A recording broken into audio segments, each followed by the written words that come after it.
Assalamualaikum warahmatullahi wabarakatuh.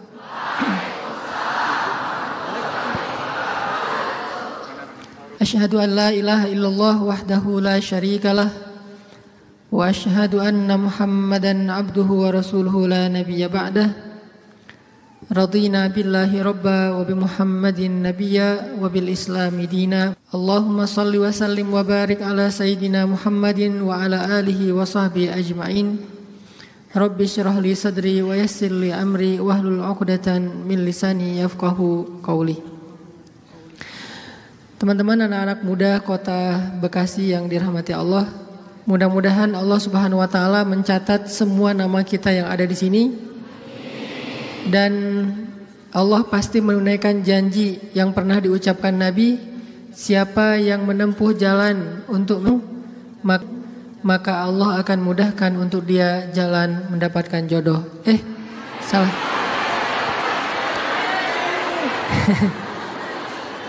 Kan jodoh mah salah satu surga ya, surga dunia. Jadi yang belum dapat jodoh hidupnya mudah-mudahan Allah Subhanahu wa taala mencatat setiap langkah kaki kita itu dilipat gandakan ribuan bahkan jutaan kali lipat. Teman-teman yang dirahmati Allah Subhanahu wa taala, hari ini kita bahas tentang bab cinta. Atau mau ganti tema? Saya agak malas ya bahas itu pagi-pagi di depan teman-teman yang masih single, kasihan. Udah dibully. Apa sarapan hari ini? Bulian. Itu sarapan sehari-hari teman-teman yang jovisa. Teman-teman yang dirahmati Allah, bicara tentang cinta, ada satu hal yang perlu kita coba sadari betul dan kita bangun di dalam diri kita, bahwa cinta itu adalah anugerah dari langit. Cinta itu adalah anugerah dari langit. Bahwa cinta itu adalah pemberian dari Allah Subhanahu wa taala.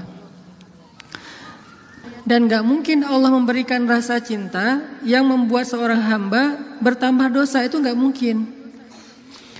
Yang menambah dosa, yang menambah kejauhan kita dari Allah SWT pasti bukan cinta. Jadi kalau ada rasa yang buat kita gak khusyuk dalam sholat, pasti bukan cinta. Kalau ada rasa yang bikin kita jadi sakit hati, pasti bukan cinta. Kalau ada rasa yang kemudian bikin kita malah melakukan perbuatan-perbuatan yang Allah gak suka, pasti bukan cinta. Itu disebut dengan wasawisus syaitan yang ada di dalam hawa nafsu manusia. Sedangkan cinta semuanya berasal dari Allah Subhanahu wa taala. Dan cinta yang Allah titipkan kepada kita di antara hamba-hamba Allah di muka bumi, di langit dan seterusnya, itu cuma satu bagian dari 100 bagian cinta yang Allah simpan di dalam surga. Jadi satu bagian itulah yang kemudian kita lihat dari seorang ibu kepada anak, dari seorang ayah kepada putranya, dari seorang anak kepada orang tuanya, dari seorang pasangan kepada pasangannya, suami istri, istri kepada. Satu bagian yang kemudian dibagi di antara hamba-hamba Allah yang sangat banyak, miliaran bahkan tidak terhitung. Cuman satu bagian. Satu bagian itu kita udah bisa ngelihat pengorbanan seorang suami yang luar biasa. Kayak misalnya teman-teman yang nge-follow Rumah Teduh Sabadiin, ada seorang anak ngerawat ibunya di detik-detik terakhir sebelum ibunya wafat. Dia bacain Yasin, dibacain Al-Quran, dia pijat-pijat ibunya, dia belai ibunya, dia penuhi semua hak ibunya. Dan ini adalah gambaran hanya partikel kecil dari satu bagian cinta yang Allah turunkan ke muka bumi. Ini hal yang perlu kita sadari dulu teman-teman, bahwa cinta itu asalnya dari langit. Kalau kita butuh cinta dari siapapun, cinta dari orang soleh, cinta dari ulama, cinta dari orang tua, cinta dari pasangan, cinta dari calon pasangan, cinta dari mantan yang pengen balikan, cinta dari mana aja lah. Carinya tuh bukan di bumi, carinya di langit. Makin rendah sujud kita, makin kita menggetarkan arasy di langit. Tapi kalau kita cari cinta dengan cara sering-sering posting, itu juga diedit semalaman, kita nggak bakalan dapat cinta. Kita dapatnya apa? Was-wasah, bukan cinta. Terus nggak boleh posting, Ustaz? Boleh, dan saya juga sering posting. Cuman bukan gitu cara mencari cinta. Apalagi diedit habis-habisan, pakai apa aplikasi berganti-ganti. Ini kurang apa bright lah, apa kurang charming. Akhirnya diedit. Justru yang muncul dari itu adalah kekecewaan. Makanya kalau kita mencari cinta itu adalah dengan sujud, dengan doa, dengan taqarrub kepada Allah Subhanahu wa taala, mendekatkan diri pada Allah. Sehingga kalau kita udah cinta dari Allah Subhanahu wa taala, maka Allah akan mendatangkan sekian banyak orang untuk mencintai kita. Ada yang dengan status pasangan, ada yang dengan status orang tua, ada yang dengan status teman, ada yang dengan status apapun, bahkan kadang nggak dikenal, tapi dia mencintai kita karena Allah Subhanahu wa taala. Dan itulah cinta yang berlimpah. Kebayang nggak di antara banyak makhluk, kira-kira gimana yang 99 bagian yang Allah simpan di dalam surga, dan itu diberikan hanya kepada segelintir hamba Allah yang masuk ke dalam surga doang. Kan banyak yang gak dibangkitkan ya, hewan, tumbuhan, mereka tidak dibangkitkan kecuali beberapa jenis hewan dan tumbuhan yang disebutkan di Al-Quran. Tapi pada umumnya hewan tidak mengalami hari berbangkit. Jadi tidak ada hewan yang mendapatkan 7 golongan hewan yang dapat naungan di padang mahsyar, gak ada itu. Yang ada manusia. Kalau hewan ngikut manusia, kalau dia berjasa dalam dakwah manusia dia terlibat. Tapi pada umumnya hewan dan tumbuhan itu tidak dibangkitkan. Padahal jumlahnya miliaran. Itu adalah satu cinta dibagi rata. Gimana 9 cinta dibagi kepada sedikit hamba Allah Subhanahu wa taala. Makanya Allah mengatakan di dalam surga itu la khaufun 'alaihim wa la hum yahzanun. Di surga itu tidak ada rasa takut, tidak ada rasa kecewa. Gak ada lagi di surga itu adegan live group, itu udah gak ada. Di surga itu gak ada grup yang nge-live kita, kan lebih sakit ya, di live sama grup. Kalau kita nge-live grup masih mending, kalau grup yang nge-live kita, gimana caranya? Tiba-tiba grup sepi, gak ada broadcast, gak ada chat, ternyata mereka bikin grup baru, kita doang yang gak di-invite. Itu di akhirat udah gak ada di surga live group, di live sama grup. Di surga itu udah gak ada bulian. Kenapa gak ada bulian? Karena udah gak ada jomblo. Selama masih ada jomblo, semangat nih kalau udah bab ya kayak gini. Saya bukan mau menzolimi teman-teman gara-gara sering ngebully jomblo. Enggak, saya gak ngebully, saya cuma empati doang. Kasihan sih. Kasihan boleh ya. Sebagian doang, yang lain insya Allah gue mah asik-asik aja Ustadz sebagai single villah gitu ya, nggak masalah. Cuman ada sebagian yang mungkin masih berat menjadi seorang yang single, apalagi baru aja kemarin diputusinnya dengan bahasa yang nggak enak lah gitu. Kita adik kakak aja ya, kan nggak enak tuh. Tahu nggak teman-teman, ada cara mutusin yang lebih kejam dari itu. Kan yang biasa tuh kita temenan aja ya gitu ya, atau kita adik kakak aja. Ada enggak orang yang diputusin sama pasangannya, dibilang kamu tuh jadi ibu saya aja ya, kamu tuh seperti ibu buat saya? Ada. Dalam bahasa fikih disebut dengan zihar. Dalam bahasa saya disebut dengan diputusin dengan cara paling kejam. Di mana ayat zihar? Nanti coba teman-teman kita baca satu ayat aja di dalam surat Al-Mujadilah. Teman-teman bisa buka mushaf Al-Quran. Kita coba buka surat Al-Mujadilah, surat 58. Surat Al-Mujadilah ayat 1. Ini salah satu ayat diputusin di dalam Al-Quran. Dan diputusinnya dengan cara yang paling kejam menurut Al-Quran. Saking kejamnya Allah kasih semacam punishment buat yang mutusin, dengan cara harus berpuasa selama 2 bulan berturut-turut. Jadi kan kamu dan saya jadi anak sama ibu ya, berarti dia harus berpuasa 2 bulan berturut-turut. Kenapa? Kejam banget. Dan Khawlah bintu Sa'labah yang disebutkan di dalam ayat ini pernah digituin sama suaminya. Dulu ketika dia masih muda, suaminya meminang dia, menikahinya. Setelah Khawlah menjadi tua, suaminya kemudian jadi marah-marah kepada Khawlah dan mengatakan, pokoknya buat saya kamu itu seperti ibu. Ini bahasa zihar kalau dalam bahasa fikih. Atau diputusin kalau dalam bahasa kita. Diputusin oleh suami sendiri dengan kata-kata, kamu itu seperti ibu buat saya. Akhirnya Khawlah bintu Sa'labah sedih banget. Khawlah sedih luar biasa. Tapi dia penasaran, maksud kata-kata suami saya apa? Maksudnya saya udah haram buat dia selama-lamanya atau itu tidak berlaku? Akhirnya Khawlah datang kepada Rasul. Ya Rasulullah, dia japri Rasul. Dia bilang, ya Rasul, saya diginiin sama suami saya. Kata suami saya bahwa dia buat saya itu, saya seperti ibu bagi dia, di capture. Apakah ini berarti saya sudah haram buat suami saya ya Rasul? Kata Nabi, ya wahai Khawlah, sudah haram. Akhirnya Khawlah sedih banget. Cuman Khawlah kalau sedih gak mau pakai emotikon nangis kepada orang lain. Emotikon nangisnya hanya kepada Allah Subhanahu Wa Taala. Disebut dengan watashtaki ilallah, curhat kepada Allah. Dia tidak curhat perasaannya kepada makhluk. Kan curhat itu meluapkan isi hati dan perasaan ya, curahan hati. Artinya dia gak mau mengekspresikan perasaan senang dan sedihnya kepada manusia. Kalau perlu bikin emotikon yang khas atau beli emotikon, dapat hadiah emotikon khusus, emotikon mellow dari teman-teman. Dia nggak mau mengekspresikan kesedihan dia kepada manusia. Biar yang tahu kesedihan dia cuma dua, Allah kemudian pasangannya yang halal. Orang lain nggak tahu kalau dia sedih. Orang lain nggak tahu kalau dia sedang dalam keadaan terbeban. Nggak ada yang tahu. Sampai ibunya aja nggak tahu. Ayahnya aja nggak tahu, temennya nggak tahu, gengnya tuh nggak tahu, geng SMP, SMA, SD nggak ada yang tahu. Sehingga satu-satunya yang tahu perasaan Khawlah yang luar biasa terpukul, terlukanya luar biasa, cuman Allah Subhanahu Wa Taala. Wa tashtaki ilallah, kemudian dia curhat kepada Allah. Itu cara yang paling baik dalam menemukan cinta.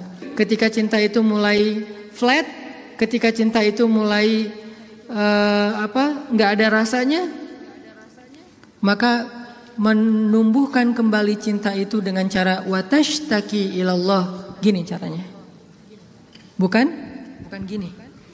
Tapi hal yang paling baik untuk dia lakukan kalau dia pengen merefresh cintanya, menambah rasa cinta, dan itu enggak hanya berlaku untuk pasangan, berlaku juga untuk teman, cinta karena Allah, berlaku juga kepada guru, berlaku juga kepada orang tua, berlaku kepada anak.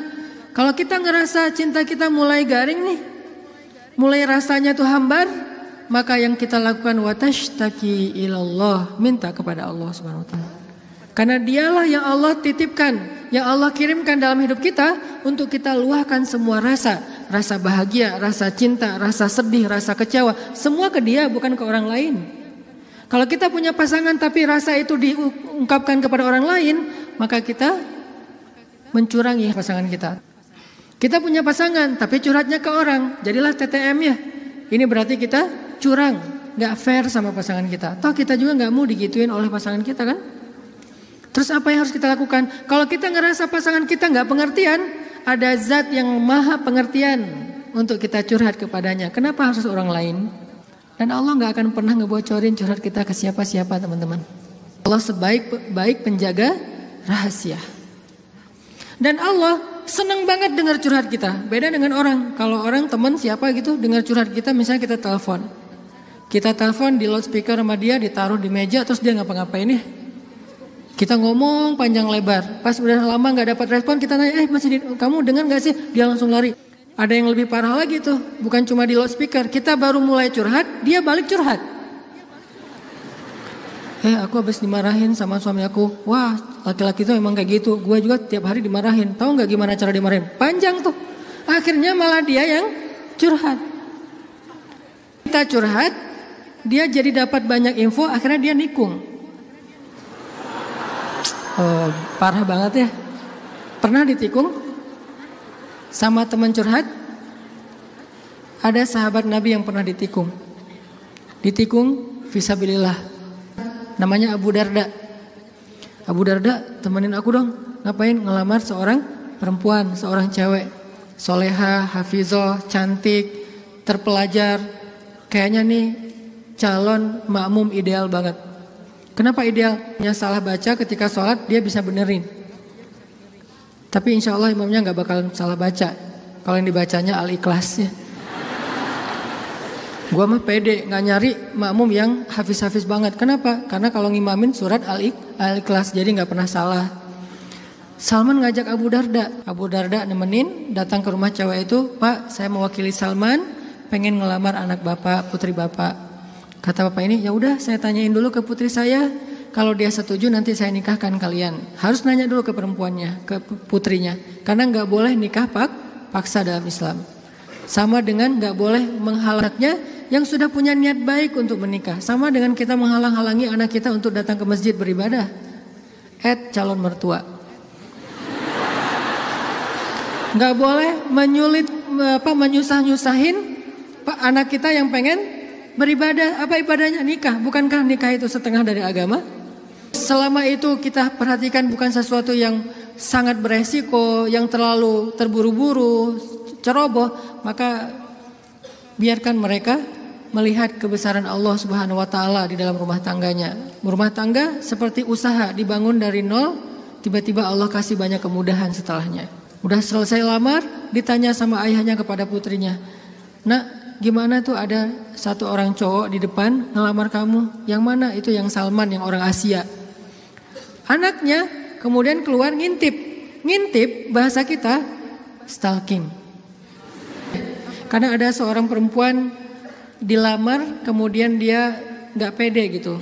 Dia bilang ke Rasulullah, ya Rasulullah, boleh gak kalau saya itu aib saya bahwa dia kepalanya ini rambutnya banyak yang sudah rontok karena penyakit. Kemudian dia bilang, boleh gak saya pakai rambut palsu atau saya tutup rambut saya dan saya gak kasih tahu ke siapa-siapa kalau rambut saya itu udah rontok. Kata Nabi, sampaikanlah. Jadi gak perlu diedit, gak perlu dibikin yang sekeren mungkin, tapi kemudian orangnya kecewa. Dia stalking, oh itu cowoknya. Kalau yang di sebelahnya itu Abu Darda. Ya sudah. Akhirnya si cewek menerima lamaran, tapi bukan untuk Salman, untuk Abu Darda. Datang bapak itu. Alhamdulillah saya udah bicara dengan anak saya. Oh gimana Pak? Salman udah deg-degan gitu. Sabar ya Salman, ternyata anak saya belum berkenan untuk menikah dengan Salman. Oh nggak apa-apa Pak. Cuman anak saya ternyata ridho menikah. Oh apa-apa. Jadi nggak enak hati gitu kan. Aduh Salman, ini bukan saya loh ya. Mintakan tadi kamu dengarkan saya ngomong apa. Kata Salman, udah biasa aja kali Abu Darda. Tapi saya nggak mau nikung kamu. Udah nggak apa-apa. Kan Allah menciptakan kita berpasang-pasangan. Masing-masing udah ada takdirnya. Akhirnya Abu Darda nggak enak banget. Si bapak juga terlalu vulgar. Harusnya kan biarin dulu mereka pulang di Japri ya. Abu Darda balik kan bisa ya.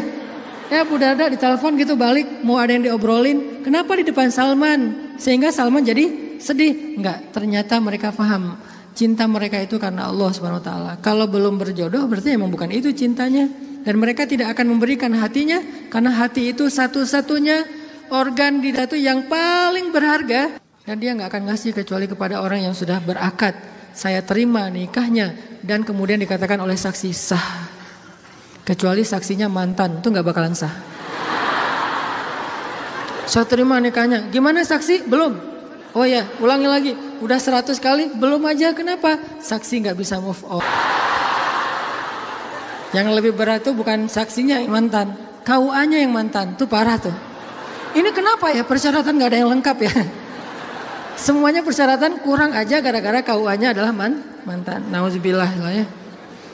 Kan pernah viral tuh di Instagram yang seseorang ngelakuin kriminal kemudian disidang. Kebayang gak sih pas lagi di sidang gitu ternyata ketua majelis hakimnya itu mantan kita. Wah, jadi kamu setelah putus dari aku jadi gini? Iya, aku gak bisa hidup lagi tanpa kamu. Ya udah apa? Kamu saya vonis menikah dengan saya. Gak penting juga. Nah akhirnya kita balik lagi ke cerita Khawlah. Khawlah curhat kepada Allah. Ketika ada masalah, Khawlah bilang ya Rabbi ilahi. Dia curhat, dia nangis, dia habis-habisan hanya di hadapan Allah saja. Ketika di hadapan manusia, dia gak mau menunjukin dirinya lelah di hadapan manusia. Dia gak mau menunjukin dirinya fragile di depan manusia. Dia hanya menunjukkan kelemahan dirinya di hadapan Allah. Allah, Ilahi, saya fakir sedangkan Engkau maha kaya. Saya lemah sedangkan Engkau maha perkasa. Saya bodoh sedangkan Engkau maha bijaksana. Saya bingung sedangkan Engkau maha tahu segala-galanya. Kita tunjukkan semua kelemahan kita, curhatnya kepada Allah, jangan kepada makhluk. Dan Allah senang banget dengar curhat hambanya. Apa nama Allah yang maha mendengar? Sami'un. Allah itu gak pernah lelah mendengar curhat, doa, dan semua isi hati hamba-hambanya ketika mereka berbicara kepada Allah. Ya Allah, ya Allah. Setiap hari kita berdoa kepada Allah dengan doa yang sama, Allah gak pernah bosan. Makanya Allah As-Sami' yang maha mendengar. Makin panjang curhat kita, Allah makin sayang sama kita. Beda kan sama orang, makin panjang curhat kita, makin ditandain besok-besok kalau kita telepon gak akan diangkat lagi. Pura-pura sibuk lah. Terus kalau kita WA, japri gitu gak dibaca-baca. Pura-pura tadi tinggalan handphonenya apa segala macam. Karena gitu kita mau curhat, bukannya Allah mendengar doang, malah Allah mendatangi kita. Wa idza salaka ibadi anni. Kalau hambaku bertanya kepadamu, di mana Allah? Saya pengen curhat. Wa idza sa'alaka ibadi anni fa inni qarib.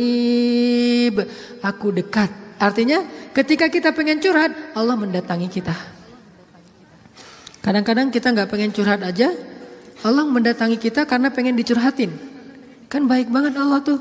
Padahal kan yang butuh kita ke Allah, bukan Allah butuh kita. Tapi karena saking pemurahnya Allah, dari arasnya turun ke langit dunia. Setelah turun ke langit dunia, Allah bertanya, hal min dhi hajah, ada enggak hamba-hambaku yang butuh pertolongan? Allah manggil-manggil kita tuh di langit dunia tuh. Allah manggil-manggil kita, kita tidur. Ilfil enggak Allah? Besok datang lagi. Hal min dhi hajah, ada enggak hamba-hambaku yang butuh pertolongan? Masih tidur. Ilfil enggak, besok datang lagi. Dan itu berlaku dari sejak Allah menciptakan manusia sampai hari kiamat. Gak pernah Allah ilfil sama kita. Inilah tempat curhat yang paling baik. Hanya ada dua. Satu kepada Allah, kedua kepada pasangan. Kalau tidak ada pasangan, bolehlah sesekali kepada orang tua. Tapi kadang-kadang harus dibatasi juga. Karena ada hal-hal yang kalau kita sampaikan kepada orang tua, pasangan kita gak ridho. Ketika kita ngomongin ke ibu kita, mungkin pasangan kita menjadi malu karenanya. Masalah nafkah mungkin. Kan itu harga diri suami banget ya. Kalau seorang istri kemudian curhat ke ibunya, ya AA ngasihnya kurang terus setiap bulan. Kan dia jadi malu nih. Ada hal-hal yang suaminya akan malu dan gak rela. Terus kepada siapa yang insya Allah suami kita gak malu? Kepada Allah. Ya Allah, suami saya ngasih nafkah kurang terus udah berapa bulan? Saya sih berharap gak usah banyak-banyak ya Allah, 30 juta aja sebulan. Ini masih kurang 29 juta, kurang sejuta curhat ya. Karena suami kita juga curhatnya ke Allah. Ya Allah, saya pengen nambahin nafkah buat istri saya. Ya Allah, ya Allah, ya Allah. Dua-duanya curhat nih. Kalau perlu curhatnya sambil pegangan tangan, kan seru tuh. Coba kalau masih sendiri, pegangan tangan siapa? Gini-gini. Mana ya tangan? Kalau sholat tahajud berdua sama sendiri. Kalau sendiri yang banguninnya alarm. Gak enak banget tuh. Ring, apa sih berisik? Tapi kalau udah berpasangan yang banguninnya suara lembut. Kang, bangun. Akhirnya makin tidur. Ini tapi bukan fikih ya. Ini iseng-isengan saya doang nanya ke istri saya. Yang. Kalau kita sholat tuh boleh gak sih gandengan? Istri saya nanya, gandengan gimana? Jadi kita tengah malam tuh nanya kayak gituan. Gandengan gimana? Gini, jadi kita takbir terus. Boleh gak sih kayak gitu? Nanya ya. Tapi kalau deketan boleh kan? Boleh. Ya udah deketan lagi dong. Lagi sah. Bisa gak ngomong kayak gitu ke teman kos-kosan? Deket lagi dong. Bahaya. Makanya teman-teman curhat sama Allah SWT. Analogi dan contoh kasusnya mungkin masalah cinta dengan pasangan ya. Tapi moral of the story-nya tuh bisa kita pakai dalam apa aja. Karena kita punya masalah bukan cuma dengan pasangan, bukan cuma dengan teman, tapi kita punya masalah dalam pekerjaan, dalam apa aja. Pokoknya mau curhat ke langit. Karena Allah selalu menunggu kita curhat. yang di seluruh bumi juga makhluk-makhluk Allah selain jin dan manusia, setiap hari berdoa kepada Allah. Masa kita nggak mau berdoa?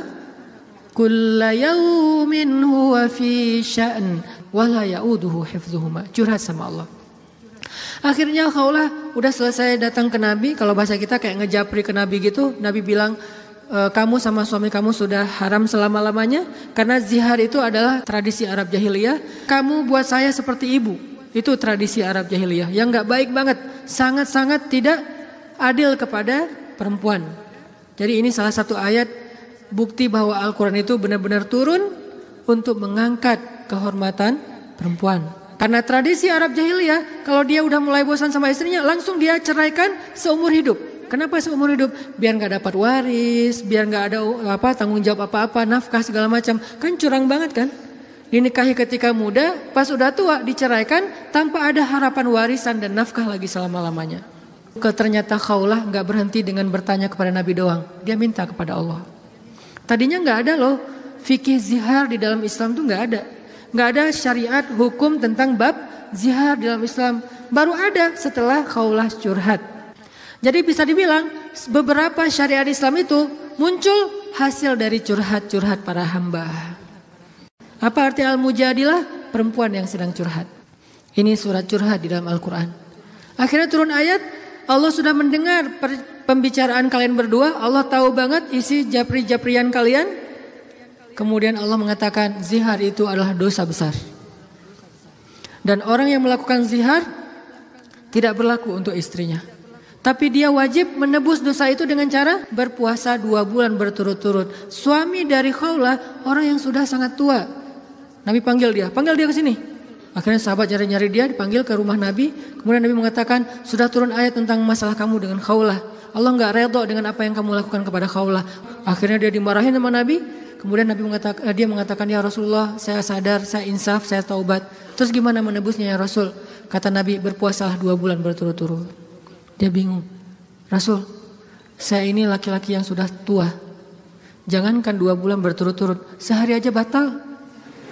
Gak boleh batal sehari aja gak boleh.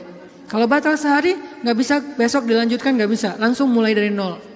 Ya Rasul, saya puasa sehari aja gak kuat, gimana 2 bulan?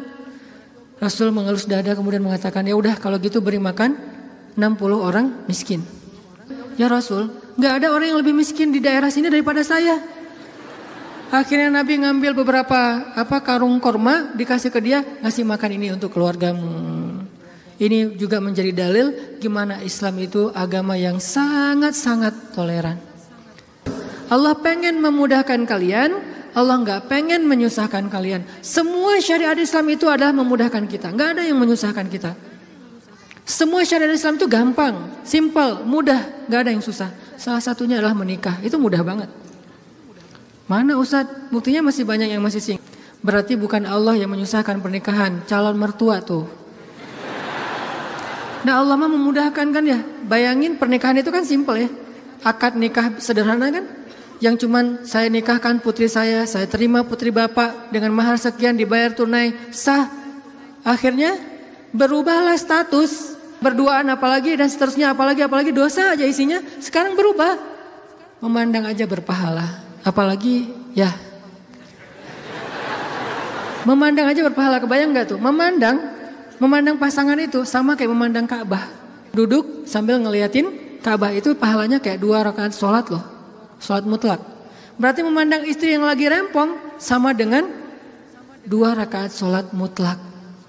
Baru memandang gimana menyentuh, gimana mengecup keningnya, gimana memeluknya, gimana dan gimana.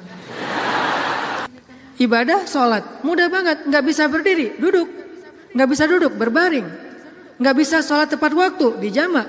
Gak bisa menjamak, dikosor, dikodok. Kenapa dikodok? Soalnya ketiduran. Yang penting jangan istiqomah. Masa mengkodok istiqomah ya? Jam 9 pagi, sholat apa itu? Kodok subuh. Sekalian dijamak dengan duha. Istiqomah udah setahun kayak gitu. Nah ini. Kayak misalnya kita pulang malam, belum isya nih. Tadi pas isya, pas lagi di jalan macet-macetan, sampai di rumah capek banget, mandi segala macam, makan, akhirnya ketiduran. Lupa kalau kita belum salat isya, bangun-bangun subuh, oh iya ya semalam saya belum isya. Gak apa-apa, lakukan ketika kita ingat.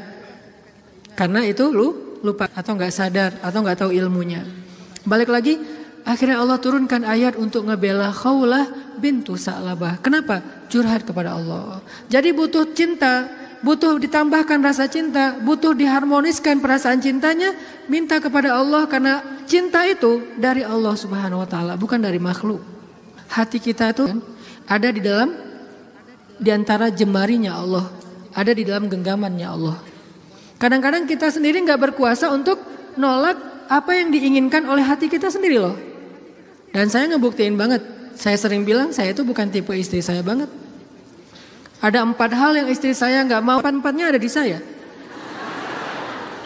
Ketika sebelum ketemu saya, pokoknya saya nggak mau ini. Aduh, nggak mau banget deh, nggak banget deh. Makanya jangan gampang nyumpahin ya. Nanti malah dikasih seperti yang kita sebutin. 4 hal yang saya nggak pengen banget ada suami saya yang 4 ini. Ternyata pada diri saya ada 4-4-nya. Ya Allah, tundukkanlah hatinya untukku, ditundukkan. Kok saya nggak bisa nolak kamu? Ya. Kuat-kuatan doa kan? Dia berdoa, ya Allah please jangan orang itu. Ya Allah please yang dia. Kuat-kuatan doa. Ya Allah jangan orang itu, please jangan orang itu. Ya Allah please dia aja, jangan yang lain. Ustadz dilawan ya. Doa. Jadi minta sama Allah itu gampang banget loh. Hidup kita tuh cuma masalahnya cuma gini doang. Buat saya hidup saya itu modalnya bukan duit, bukan teman, walaupun itu semuanya penting dan berharga, tapi modal paling penting dalam hidup saya itu ini. Makanya saya nggak mau sama sekali menggadaikan doa dengan makanan yang syubhat dan haram, nggak mau saya. Misalnya jalan ke luar negeri kayak kemarin New Zealand, Jepang yang muslimnya minoritas kan susah nyari makanan halal tuh. Mending lapar daripada saya akhirnya mencari-cari alasan, ini kan darurat kan udah nggak ada pilihan segala macam. Ini kan makannya ikan, tapi kan satu minyak dengan makanan yang nggak halal. KFC kalau di luar negeri itu halal. Mungkin kalau di Singapura McD KFC-nya udah ada label halal. Tapi kalau di beberapa negara yang lain nggak ada label halal. Walaupun ayam kan bukan babi Ustaz, bukan pork. Tapi kan dia nggak disembelih dengan nama Allah. Saya nggak mau. Pengen ngerasain gimana ya rasanya ayam goreng di mana gitu, ayam kriuk di mana, beda dengan di Indonesia. Tapi kan itu bahayanya bukan masalah hal haram, menggadaikan doa kita. Begitu kita makan, kenyangnya cuma sebentar, nanti juga udah lapar lagi, tapi doa kita ditolak 40 hari 40 malam. Gimana kalau pas lagi di luar negeri, terus kita ada masalah di imigrasi pas di bandara, kita berdoa gimana cara Allah akan mengabulkan? Kenapa? Modal kita dalam hidup tuh doa banget tuh. Saya ngerasa banget banyak keajaiban dalam hidup gara-gara berdoa. Bukan berarti saya udah soleh ya, bukan. Allah yang maha baik. Minta, ya Allah saya lagi butuh ini. Jadi duit kita teman-teman ada di sisi Allah. Jadi gak usah khawatir, tinggal minta. Teman-teman khawatir gak nyimpan duit di bank? Gak khawatir kan? Uang ada di bank 1M. Tenang kan? Kenapa kok tenang nitip uang 1M kepada manusia, tapi gak tenang menitipkan harta itu kepada Allah? Ini gak fair nih imannya nih. Kalau Allah lebih dahsyat daripada kartu dan buku rekening apa? Allah tidak pernah ingkar janji. La yukhliful mi'ad. Allah lah yang memberi kalian rezeki. Allah lah yang menjamin untuk kalian hidup. Sehingga buat saya pribadi, saya tuh orang kaya. Uangnya di mana Ustaz? Di Allah. Saya tuh orang kaya, punya banyak aset. Mana asetnya? Allah yang tahu. Saya nggak tahu, tapi Allah tahu. Kan gitu kan, sederhana sebetulnya, gampang banget. Duit ada di Allah. Sama kayak orang bilang, saya banyak duit, alhamdulillah sekarang ada beberapa ratus juta. Di mana? Di bank. Aman? Enggak. Walaupun kita merasa nyaman, tapi enggak aman. Kalau di Allah, kita enggak merasa nyaman, padahal itu yang paling aman. Tapi kan enggak ada wujudnya Ustaz. Emang di bank ada wujudnya? Tapi kan enggak ada bukti apa-apa segala macam. Apakah Allah pernah ingkar janji? Enggak pernah. Tapi nariknya gimana Ustaz? Kalau ke bank kita tinggal datang ke tellernya, kita minta. Kalau ke Allah lebih gampang, gak perlu macet-macetan ke teller, gak perlu ngambil nomor antri, tinggal gini doang. Lebih mudah. Gak ada tapi untuk Allah. Tapi itu hanya berlaku buat kita. Sebaik apapun kita ada tapinya. Tapi kan dia juga manusia. Minimal. Kalau enggak, tapi kan dia gak jujur. Tapi kan dia jahat. Tapi kan dia curang. Kalau dia orang baik, tapi kan dia manusia. Tetap ada kurangnya kan? Kalau Allah nggak ada tapinya. Allah nggak akan memberikan harta karena kekurangan. Allah maha kaya. Allah terlalu sibuk. Allah maha kuasa. Allah nggak dengar. Allah maha mendengar. Allah misalnya nggak melihat. Allah maha menyaksikan. Apa sih yang kita persoalkan dari Allah? Tinggal gini doang. Tapi saya udah sering gini nggak didengar sama Allah. Berarti kita nggak punya kontrak. Kontrak itu udah kita batalin dengan makanan yang haram. Kontrak itu udah kita batalin dengan memutuskan silaturahim. Kontrak itu udah kita batalin dengan berburuk sangka kepada Allah. Itu kan yang membatalkan kontrak. Begitu kita berburuk sangka kepada Allah, apa sih maunya Allah nih? Ya Allah, please tolong saya dong. Tapi ngomongnya apa sih maunya? Allah, batal kontraknya. Harusnya kita mengatakan, ya Allah, bantu saya ya Allah. Saya yakin tidak ada sesuatu yang sia-sia dari takdirmu. Kita berbaik sangka kepada Allah, maka Allah pasti akan menunaikan janji. Wa aufu bi ahdi, ufi bi ahdikum. Tunaikan janji kalian kepada aku tunaikan janji aku kepada kalian. Modal itu doa banget, teman-teman. Doa banget. Cinta, mau dapat sahabat, mau dapat pasangan, mau dapat kasih sayang orang tua, mau dapat doa dari orang-orang soleh, mau dapat rezeki yang berkah, mau dapat terutama cinta dari Allah. Caranya adalah menengadahlah ke langit, bukan ke bumi. Sujudlah di bumi, lalu memintalah ke langit. Maka Allah Subhanahu wa taala akan melimpahi kita dengan rasa. Tinggal kita yakin aja sama Allah. Masalah yakin inilah yang membuat kita kadang-kadang jadi harus menunggu keajaiban dari Allah tergantung tingkat keraguan. Makin besar ragu kita, makin lama kita menunggu datangnya pertolongan Allah. Makin kuat keyakinan kita, makin cepat datangnya pertolongan Allah. Orangnya soleh banget, imannya pasti kuat tuh. Tapi dia belum ditolong aja sama Allah. Nah, berarti kita belum paham cara Allah menolong kita. Allah nolong kita itu dengan dua cara, teman-teman. Pertama, pertolongan UGD. Apa yang dilakukan Allah? Allah akan menolong hati kita terlebih dahulu. Bukan masalah kita diangkat, hatinya yang dikuatkan. Itu pertolongan Allah. Tapi diuji oleh Allah dengan sakit, dengan kemiskinan. Kok Allah gak mendengar doa dia? Enggak, Allah mendengar doa dia. Terus apa bukti pertolongan Allah? Allah gak langsung ngasih dia duit, sembuh dan segala macam. Bukan, Allah kuatkan hatinya. Sehingga kita gak habis pikir, kok dia bisa bertahan ya dengan kondisi kayak gitu. Kok dia tetap bisa bahagia ya dengan keluarganya dalam kondisi kayak gitu.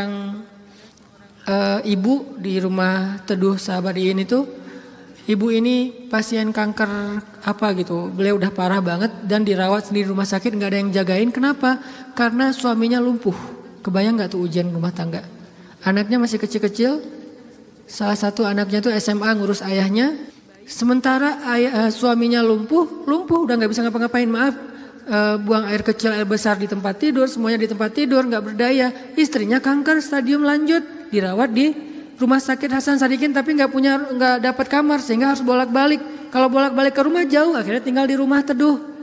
Cuman yang pertanyaan istri saya agak heran, udah berapa lama suaminya lumpuh? Udah 3 tahun. Istri saya ngelihat anaknya baru 1 tahun. Loh, anaknya baru 1 tahun ya? Iya. Suaminya udah lumpuh 3 tahun. Terus gimana caranya? Maksudnya masih bisa dikasih keturunan? Yang penting jangan dibayangin aja. Nggak boleh ngebayangin. Kita hanya ngebahas hikmah. Kok bisa ya? Masya Allah luar biasa ya. Allah masih tetap ngasih kebahagiaan kepada mereka. Anak bayi sebagai hiburan buat mereka. Kalau suaminya lagi kangen anaknya dibawa ke rumah. Kalau istrinya lagi kangen dibawa ke rumah sakit. Ganti-gantian penyejuk hati mereka. Allah pengen menguatkan hati mereka dengan sakitnya lewat seorang bayi. Itu cara Allah menolong kita, teman-teman, sebelum diangkat masalah kita. Sehingga jangan salah paham, kalau ada orang soleh miskin, kalau ada orang soleh sakit, kalau ada orang soleh kena musibah terus. Mungkin Allah tidak langsung menyelesaikan masalah dia, tetapi Allah lebih suka untuk menjaga hati dia, karena dengan cara kayak gitu Allah akan terus dekat dengan dia. Kadang kalau kita diselesaikan masalahnya oleh Allah, tiba-tiba jadi jauh kan? Ya Allah tolong saya, tahajud 1 juz 1 malam. Luar biasa tuh kalau lagi ada masalah. Satu masalah selesai, gak usah tahajud. Sholat aja dijamak lagi tuh tadi. Maghrib dijamak dengan isya, zuhur dijamak dengan asar, subuh dijamak dengan duha. Jadi sehari menjamak 3 kali sholat. Kenapa? Udah gak ngerasa butuh sama Allah. Allah tahu itu. Makanya ini kayaknya hambaku nih kalau aku tolong nanti jauh lagi. Sementara aku kangen. Kan tetap happy, tetap bahagia. Yang gak bahagia itu orang yang lihat. Yang justru nggak tega itu yang ngelihat, yang ngerasain biasa-biasa aja. Saya kadang-kadang nggak habis pikir dengan beberapa orang teman saya soleh banget, hidupnya tuh susah banget. Kerjaannya nggak jelas, penghasilannya nggak seberapa, anaknya banyak dan sering nunggak gitu di sekolah teh. Tapi saya lihat keluarganya, anak-anaknya senyum-senyum semuanya, pada hafal Al-Quran, suami istri akur segala macam. Kok mereka bisa bahagia dengan modal hidup yang cuma segitu, sementara ada keluarga lain yang modal hidupnya berlimpah tapi nggak bahagia. Karena yang ini ditolong hatinya, yang itu tidak ditolong hatinya. Minta aja sama Allah, apapun masalah kita. Apalagi cuma masalah perasaan hati. Allah bolak-balikan hati sesuka Allah. Gampang banget buat Allah. Kadang-kadang yang saya cerita, ketika kita terbesit dalam hati aja Allah wujudkan kan. Kayak ada seorang ibu di Dumai, cuman terbesit di hati gak ngomong loh. Tiba-tiba saya kepikiran pengen ke Dumai. Kenapa Ustaz? Gak tahu, pengen aja ke Dumai. Akhirnya kita ngumpulin tuh daftar yang ngundang di seluruh Indonesia. Terus kita yang nentuin mau kemana. Ke Dumai Akhirnya nentuin beli tiket ke Dumai, walaupun sebetulnya jadwalnya tuh rush banget loh. Jadi jadwalnya tuh sangat padat, tapi bela-belain ke Dumai. Kenapa? Allah yang menuntun hati saya, menggerakkan hati saya untuk datang ke Dumai. Begitu saya sampai di Dumai, ternyata Allah men-setting beliau yang menjemput kita di bandara, lalu satu mobil, kata beliau, inilah batin saya sebulan yang lalu. Allah ngasih bukan cuma di sebuah taklim, satu mobil bisa curhat masalahnya. Bukan saya soleh, bukan. Dianya yang solehah. Allah yang maha baik. Dan kita bisa banget. Jadi kalau orang bisa datang ke kita lewat doa, berarti jodoh juga bisa datang ke kita lewat doa. Tinggal kuat-kuatin aja doanya kayak tadi. Saya pernah satu raudhah dengan seorang calon pejabat ya. Satu raudhah, dia lagi umroh, saya juga lagi umroh. Kita satu karpet hijau tuh raudhah. Kebenaran saya tahu beliau dan gak setuju dia menjabat karena banyak mudaratnya daripada manfaat. Dan saya tahu karena mau menjabat waktu itu, dan saya tebak-tebak aja nih kayaknya doanya supaya dia dipilih nih. Dia doa di sebelah saya juga doa di sebelah dia. Saya doanya pas dengerin kayaknya khusyuk banget doanya, nangis-nangis itu. Ya Allah tolong jangan kabulkan doa orang di sebelah. Karena mudaratnya lebih banyak, saya nggak rela banget dia yang berkuasa karena bahaya banget. Jelas doa itu yang paling luar biasa. Sama kayak kita menjalani hidup, ada masalah dikit tinggal gini kan. Sama kayak kita ada asuransi, ada masalah dikit tinggal klaim. Cuman ngeklaim asuransi kan lama nih. Kita harus bayar 200.000 dulu, kita harus ada prosesnya dulu. Kalau ke Allah, kenapa kita ngeluh? Kok lama banget ya Allah, kok lama banget? Enggak, kalau kita yakin akad kita dengan Allah di sini. Makin kuat di sini, makin cepat Allah menolong kita. Dan itu ajaib banget. Saya nolak kalau misalnya Allah mau mendatangkan sesuatu dalam hidup saya, gimana pun ditolak tetap akan datang. Tetap akan ketemu. Alam yajidka yatiman fa'awa wa wajadaka dhallan fahada wa wajadaka ailan fa'aghna. Itu yang jadi modal kita. Bukankah dulu kita pernah ngalamin masa-masa sendiri kemudian Allah beri kita keluarga? Masa-masa ketika kita bingung Allah beri kita petunjuk. Fa ammal yatima fala taqhar wa ammas sa'ila fala tanhar wa amma bi ni'mati rabbika fahaddis. Apa maksud wa amma bi ni'mati rabbika fahaddis? Nikmat Tuhanmu itu dibicarakan. Maksudnya apa? Untuk membuat kita makin yakin sama Allah. Ya, dulu kan Allah pernah nolong kita. Dulu kita pernah lapar, Allah yang beri kita makan. Dulu kita pernah bingung di sebuah kota mau kemana, Allah kasih kita tempat tinggal. Dulu kita pernah bingung sendiri, Allah kesepian sendiri, Allah kasih kita keluarga. Itu yang dibahas untuk tajdidul iman, memperkuat iman kita kepada Allah Subhanahu wa taala. Jadi kesimpulannya teman-teman, bahwa kita butuh apa aja mintalah sama Allah, termasuk cinta. Jangan begging kepada manusia, karena itu akan menjatuhkan harga diri kita. Kalau mau begging, mengemislah kepada Allah Subhanahu wa taala. Makin kita mengemis kepada Allah, makin Allah angkat derajat kita. Makin mengemis makin mulia. Kalau ke manusia makin mengemis makin hina. Mudah-mudahan ini menjadi booster buat kita, bukan hanya dalam masalah pernikahan, tapi juga dalam semua masalah hidup kita. Dan la tahzan, innallaha ma'ana. Gak usah khawatir, jangan sedih, jangan putus asa. Allah itu selalu bersama kita. Kenapa kita tidak mengandalkan ini dalam hidup kita? Wassalamualaikum warahmatullahi wabarakatuh.